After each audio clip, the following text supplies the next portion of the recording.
Hey, Cornerstone family, Dave here. Thought I'd try something a little different. It's a Saturday afternoon, and it is a beautiful day outside. And I thought, why not get outside, get some fresh air, and enjoy this beautiful sunshine. As I was walking out into the woods in our backyard, though, I thought, man, this could really not end well.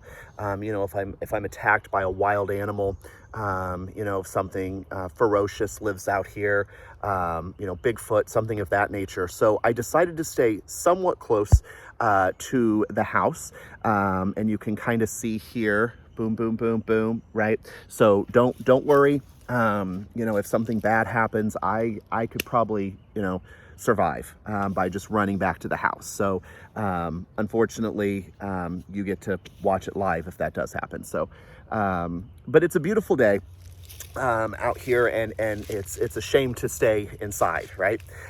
So I thought we would play outside for a little bit. So this week I've been thinking about the world that we live in. And the ups and downs of life. And I was thinking about how in moments of difficulty and crisis, so much is stripped away from an individual, and they're really left with their core of who they are. I've said a number of times over the past several months that moments of crisis can bring out the best in people, but it can also bring out the worst in people, right? And it really just depends on what that individual, what that core of that individual consists of. It's kind of like toothpaste. If you squeeze toothpaste out, what do you get? You get toothpaste, right?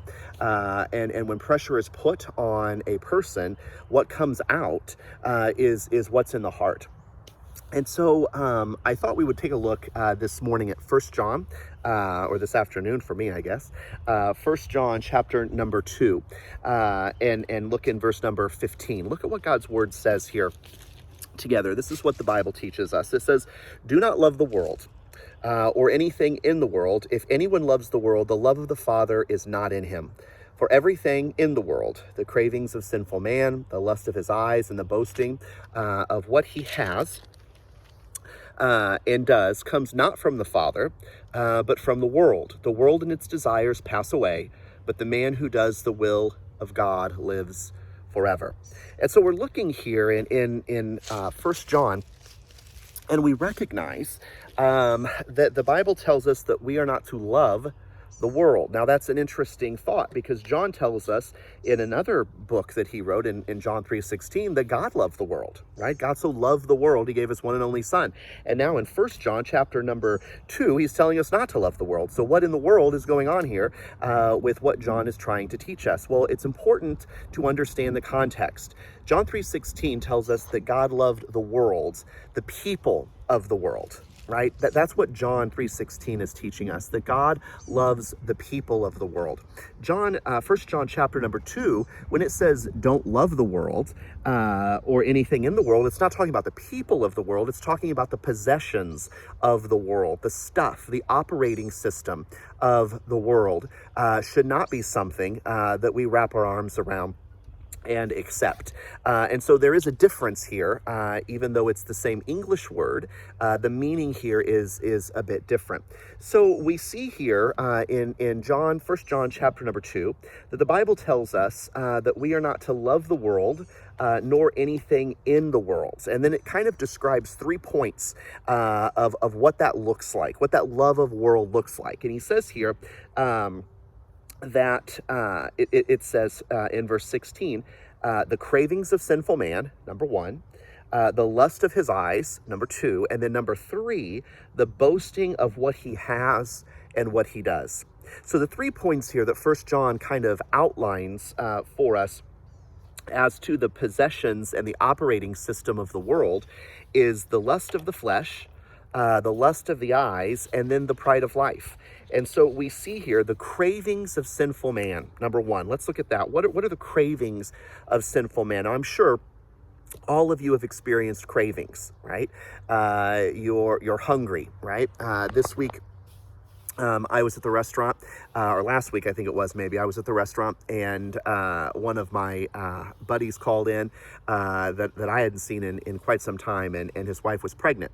And he asked, hey, what do you guys have? What's on special? And it was interesting because he said, I get to eat wherever my pregnant wife's cravings take me, right? So he was kind of calling around and trying to see what was out there. And I thought about the idea of cravings, that we crave certain things, right?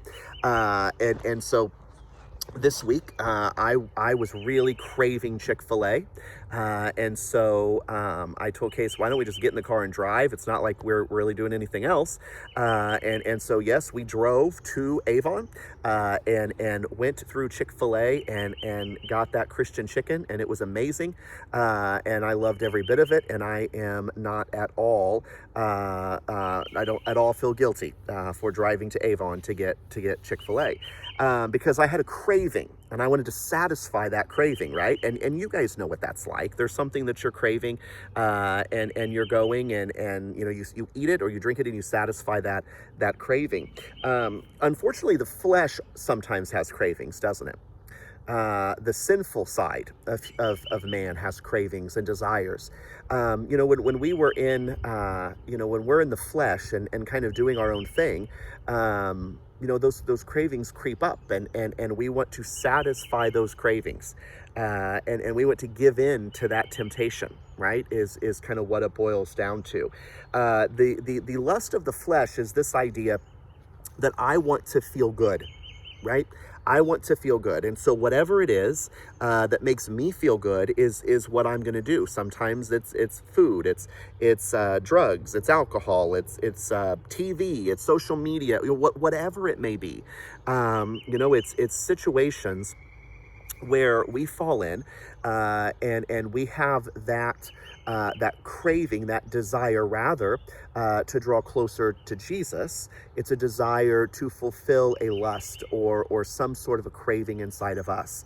The problem with that is the cravings return, right? And oftentimes they're much deeper, and that hunger is much more severe than before. And so what do? We continue to give in to those cravings, and we continue to dive deeper and deeper into sin. It's this idea that my life is all about me and it's all about how I feel. And so when First John tells us that we're not to love the world or anything in the world, that's one of the things that as Christians should not be a part of our operating system. The second thing that we see here, he talks about the lust of the eyes. The lust of the eyes. I see it, I want it, it's mine. You often see this in children around Christmas time, right? Elijah was this way around Christmas time, where there were commercials, and they spend millions of dollars advertising, and they do a great job of getting you to believe that you need something that you don't really need, right? Or you want something that you don't really need. And so Elijah would watch the commercials and say, man, I really need that. I really need that. And there were some things that he said that he needed that he already had, but he didn't even realize, right? You already have that toy, bub. We got that a while back, and you just had to have it, and it's sitting in the closet, right? And so this idea of the lust of the eyes, this idea of I see it, I want it, it's mine. The first temptation here with those cravings is a desire to feel. I want to feel good. This is a desire to have, right? I want it, and I desire it. Oftentimes we see greed, we see envy, we see jealousy, all as symptoms and side effects of this desire. Because I don't have it, I'm going to be jealous of somebody who does, or I'm going to be greedy, right? Because I want more money, I want more whatever, and so I'm going to be greedy and selfish and keep for my own. This leads to a deep-rooted materialism, right? And so it's always about what you want and what you can have. The third part here of the operating system that John talks about is the pride of life. The pride of life. This is the idea, not necessarily what you feel or what you have, but it's what you can be. right? This idea of I want people to look at me. I want people to praise me. I want people to pat me on the back. I want people to say, job well done. And the deep rooted part of this can be I want to be a little God, basically. I want the world to revolve around me. I want to be the center of the universe, and everything that I do is about my desires and about my wants. These three temptations that we just highlighted here, these three parts of this operating system of the world, are diametrically opposed to what God commands us to be like as believers. We should not be selfish, right? We should not be materialistic. We should not be our own gods. We should not be satisfying the desires of the sinful nature. But yet, this is often the temptation that so many of us struggle with at so many times in our lives. And the truth of the matter is, other believers experience the exact same thing. The scripture is filled with people who understood this temptation. And we see here, even as far back as Adam and Eve, in the very first book of the Bible, if you want to look in Genesis, chapter number 3, we see these 3 points come into play. The Bible says that the enemy came and tempted Eve. And in verse number 6, it says, the woman saw that the fruit of the tree was good for food and pleasing to the eye. Pleasing to the eye. There is the cravings of sinful man, right? It looks good, and I want to have that. And then it was good, she says in verse number 3, verse 6 as well, that the fruit of the tree was good for food and pleasing to the eye, right? There was a craving, there was a desire, and there was also a lust. It looked good, right? The pride of life came in, if you remember, the serpent, the enemy came and began to whisper into Eve's ear here and said, you will be like God, knowing good and evil. So there is that third part of that operating system, right? The boasting of life. You want to become your own God. You want the world to revolve around you. And the enemy said, hey, you take this, you're right. I mean, it's going to fulfill that craving, right? It's going to fulfill that desire. Look how beautiful it looks here. And then think of what you will become just by giving into this temptation. Your eyes will be open to truth that you do not see currently. Years and years later, the enemy used this same mechanism, this same method to try to tempt Jesus. Jesus is out in the desert before he began his ministry here on earth. And we see the tempter in the Gospel of Matthew come. In the Gospel of Matthew, chapter number 4, the enemy says, he tempts Jesus, and he says, if you're the Son of God, tell these stones to become bread. Well, there's the craving aspect, right? Tell them to become bread. Jesus went 40 days without food. He was fasting. He would have been hungry. He would have been thirsty. It was not wrong for Jesus to eat, right? It wasn't a sin to eat. But the temptation here that the enemy offered Jesus was to kind of trust in him for that sustenance rather than in God. He wanted Jesus to use the gifts that God gave him on himself rather than on the ministry. And so we see here the enemy tempted Jesus, but Jesus did not give in to that temptation of the cravings and the desires of sinful man. But the enemy didn't stop there, right? We see here the lust of the eyes coming in, because again, the Bible says in verse number 8, I believe, the devil took him to a high mountain. And he was on that mountain. He showed Jesus all the kingdoms of the world and all their splendor. And he says, all of this I will give to you if you bow down and you worship me. If you bow down and worship me. Think about that. All of this can be yours, Jesus. All of it. If you just bow down and you just worship me. Now, the ironic part about this is that all of those kingdoms already belong to Jesus. Jesus is God, right? The Son of God, and he is the creator. And so the enemy was offering Jesus something that wasn't his to give. But in what he hoped was a moment of weakness with Jesus. He was hoping that Jesus would bow his knee to him, and that he would receive the praise from Christ's lips. Jesus did not give in to this temptation, and neither should we. The enemy oftentimes gives us pictures of what life might look like if we follow those desires, right? Oh, if you only do this, then this will happen, right? Oh, if you only do that, then think about how much better off you'll be, or how much better off your family will be. There's a phrase that says the grass is not always greener on the other side. And that's so true, especially when the enemy comes and begins to offer you things that he doesn't have the authority to give. And then the third thing that the enemy did with Jesus here in the desert is the third component of that operating system of the world, the pride of life. He says, if you're the Son of God, throw yourself down. He will command his angels concerning you. They will lift you up in their hands so that you will not strike your foot against a stone. He said, hey, why don't you just jump off? The angels will come in and protect you. And think of what that will look like, right? So many people will worship you and think, man, this person is powerful. There's mighty, he's mighty and powerful. And that you will get praise and you will get attention. Well, Jesus was already going to get praise and attention, right? He's God, and the miracles that he did and the salvation that he offers is worthy of that praise and worthy of attention. And so Jesus understood that one day every knee would bow and every tongue will confess that he is Lord. It was not God's plan for Jesus to be worshiped because of jumping off of a tall building or a tall tower, right? And being carried down by angels. Jesus was going to be worshiped through his sacrifice because of what was on the cross, right? Because of what happened on the cross, not what happened as angels carried him down from jumping. And so we see here the enemy trying to encourage Jesus to show off. Encourage Jesus to impress others. Look at me. Look at what I can be, right? Look at how powerful I am.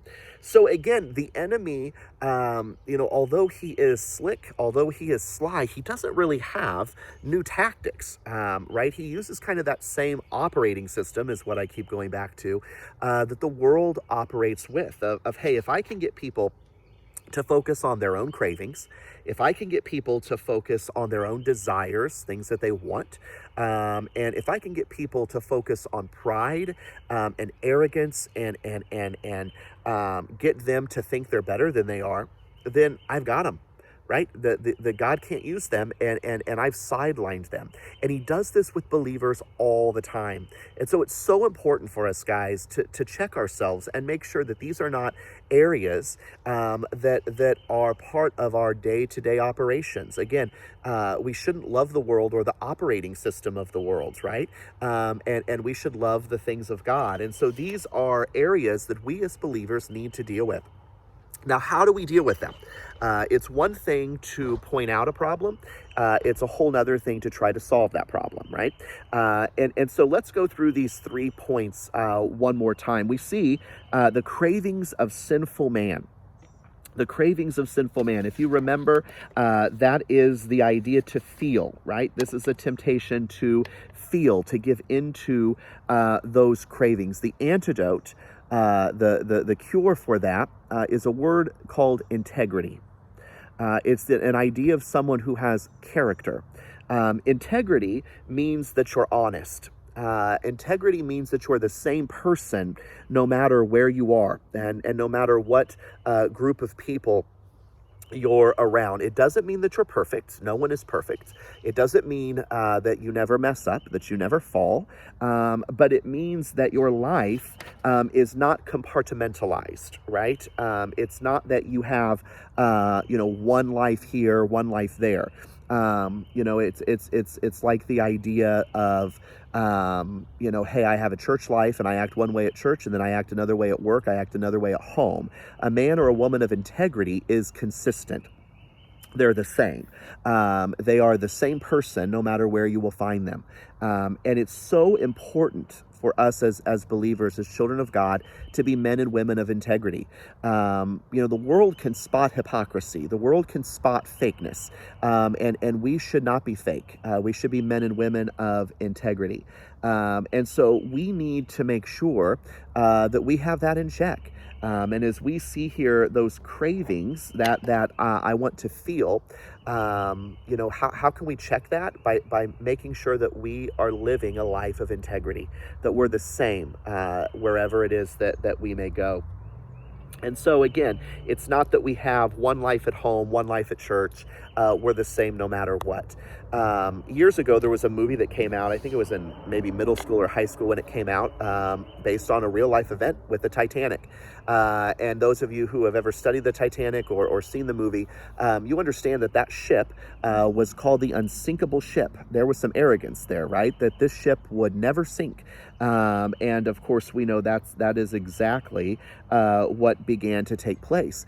And if you look at it, you see that the ship, that they had, the ship hit an iceberg, and it began to take on water.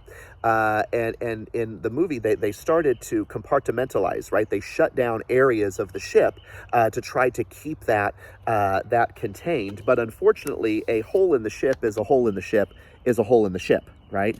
Eventually, there's going to be repercussions. Life is the same way. As we begin to poke holes in our life, and we say, oh, it's okay if I act this way here because I'll act differently there. It's okay if I do this because then there, I'll be able to live a different life. A hole in the life is a hole in the life. Right? And it can bring you down just as much as that hole on the Titanic brought down one of the mightiest ships that had ever been built. The second thing that we see here, the second compartment here that we discussed is the lust of the eyes. This is the idea of things that I want, right? I gotta have it. What's the cure? What's the antidote for the lust of or the lust of the eyes? If we look at materialism and we do synonyms and antonyms, right? And this is something that Bubs is working on with school, is words that mean the same thing: big, large, small, tiny, that sort of thing. We also see opposites, right? So the opposite of tiny, big, and those are kind of common sense things, right? So what's the opposite of materialism? What do you think? The opposite of materialism. I would think generosity would be at the top of that list, right? If you are a materialistic person, it's all about me. I want. Generosity means I am blessed to be a blessing. I have been given much, and therefore I should give much. Generous people have a hard time becoming materialistic. People who give, they may have other temptations, but materialism probably isn't one of them. They're giving things away. One of the things that I've seen in life, I don't know if you've realized this before or have seen this taking place in people's lives, but there are people who it does not matter how much money they have, they never have money. So whether you give them a check for $1 million or $1, their life does not change because they don't know how to manage it, and because their materialism gets the best of them, right? And it's gimme. And so we see here, that there are folks that it doesn't matter what they have, they never have enough, and because they never have enough, they never have enough money, because it's all about taking what they have and going out and getting more. So if that's a struggle, if materialism is a struggle, then the cure would be to become generous and realize that the gifts that you have don't come because of you, they come because of God, right? God has blessed you. Well, Dave, I'm the one that got the job. Well, God gave you the ability to do that, right? Well, Dave, I'm the one with the college degree. Well, God gave you the brain and the ability to utilize that and to attend that university. So again, the opposite here, if we want to deal with materialism, if we want to deal with the lust of the eyes, of the gimmies, then we need to give. And we need to be generous. The final point here is we see the boasting of what we've done. Look at me, look at what I've accomplished. I want to be a little God. I want people to see how powerful and mighty I am. We call that pride. Pride, just plain and simple, right? It's pride. It's look at me, look at what I've accomplished. The opposite, again, if we want to look at pride and think of what the opposite is, I would think the opposite of pride would be a word called, what was it? Humility. You may have said it, right? It's a life of humility. I am going to be humble, right? I'm going to recognize that my life is not all about me, right? The world does not revolve around me. Now, listen, humility does not mean that we consider ourselves junk, that we think that we're garbage or worthless. That's not at all what humility means. We are still made in the image and likeness of God. We have a creator. We have a purpose. God has a plan for us, right? But humility recognizes my role. Humility means that I'm going to understand that it's not about me, right? That there's a pecking order, if you will, and I'm not at the top of that pecking order. And so we see humility here isn't necessarily denying our strengths, right? So for example, if you're sitting in a job interview and someone says, hey, what are your strengths? It's not just necessarily appropriate to say, oh, I'm just such a humble person, I can't talk about my strengths, right? Because actually, I think that's pride in disguise when we say, oh, I'm so humble. But it's admitting your weaknesses. Humility is admitting your weaknesses, recognizing, look, I got some flaws, right? There are some things about me that aren't great.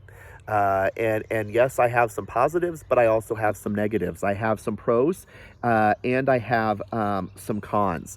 And so we recognize here that humility is important to combat that operating system. That operating system of the world. So the three words this afternoon, whenever you're listening to this, the three words that we see here to deal with this, again, is integrity, generosity, and humility. Integrity, generosity, and humility. So again, go back to 1 John. Chapter number 2, don't love the world, that operating system of the world, or anything in the world. If anyone loves the world, the love of the Father is not in him. If everything, for everything in the world, what were they? The three things again, remember? The craving of sinful man, the lust of his eyes, and the boasting of what he has and what he does comes not from the Father, but from the world. The world and its desires will pass away, but the man who does the will of God lives forever. And so we see here, how do we combat the operating system of the world? Well, we do it by acting like Jesus. We do it by being men and women of integrity, men and women of generosity, and men and women who are humble and recognize that the world does not revolve around us. And those are not simple lessons to learn, are they? If you've ever struggled with pride, humility is not an easy lesson. If you've ever struggled with materialism, generosity is difficult at times. And so we see here, though, that they are vitally important to the life and the role of the believer in combating the way of the world. This is the way the world operates. This is the way that a believer operates. Jesus showed us the perfect example of what it was to be a person of integrity. He was the same, no matter where he was, whether he was in front of the crowds or whether he was with his small band of followers. He was the same individual. Talk about generosity. This man gave his life, right, for us. There is no greater act of generosity. And then to talk about an individual who was humble. Think about this. Jesus was the creator of the world, but he put on flesh when he came to earth, and he submitted to the will of God. He said in the garden, if there's any other way, let's do that. But if not, then let's go forward with this plan. He said, but if not, your will be done. He humbled himself to the plan that God had. And so we see Christ's example of integrity, of generosity, and of humility in his life. That's the operating system that us as believers should be governed by. That's what should mark our lives. Listen, we are not perfect. There are times when that flesh kicks in, right? When that gimme, when that I want, when it's all about me.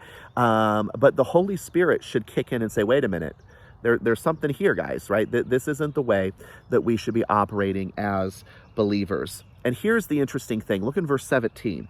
The world and its desires will pass away, but the man who does the will of God lives forever. So here's the thing. We work so hard to obtain so much, right? And we work our whole lives. And then at the end of our lives, what do we have? Can't take it with you, right? And so this is the point that John is making. Why waste your entire life being so focused on yourself, so focused on your arrogance and your pride and that operating system, just so what you can look good in a temporary world, right? There's an eternity at stake. And that eternity is far more important than anything that could happen here on earth. And so this world and its desires and its operating system will pass away. And that's why we need to recognize the significance of being men and women of God that are humble, that are faithful, and people who are generous and people who are focused on being real and being men and women of integrity. So the world and its evil desires will pass away, but the man who does the will of God lives forever. And that's significant for us. So I hope that you take this this week and ponder these words.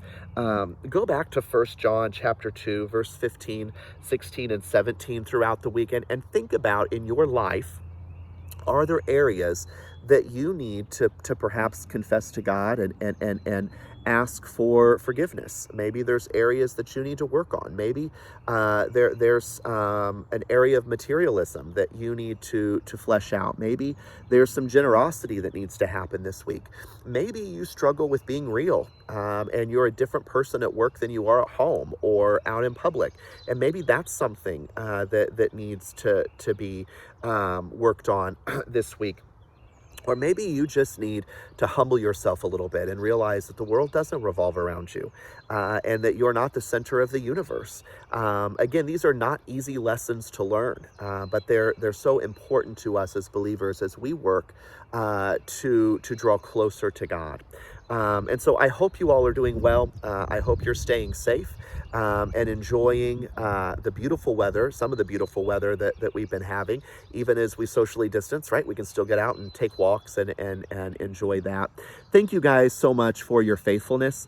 It's been so encouraging. I know some folks in our congregation have shared with me that they've received cards or flowers or text messages or letters, handwritten letters from people just encouraging one another. That's awesome to hear. We really do have a great church. Thank you for your faithfulness in giving. That has been amazing to see. In fact, it seems that our offerings have been better since we haven't had church together at the church. So that's been interesting to see as well.